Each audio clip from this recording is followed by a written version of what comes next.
all, this is Harvey J from Communication. Here I'm again with another video.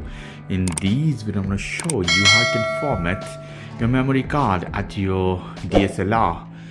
You can see I get this information, card cannot be accessed, change the card or format it.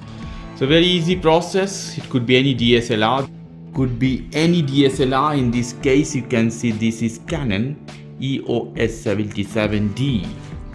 So what you have to do, you have to hit menu button. Here we go. In menu it goes directly to this option. You see format cards.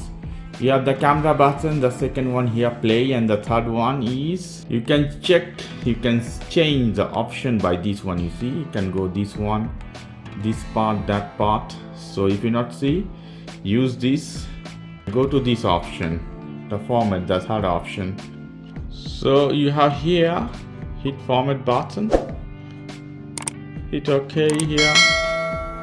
It's done. It's very simple process. You can do that. The card is formatted. If you can't format by your camera, you can do this in your computer, but better do by camera.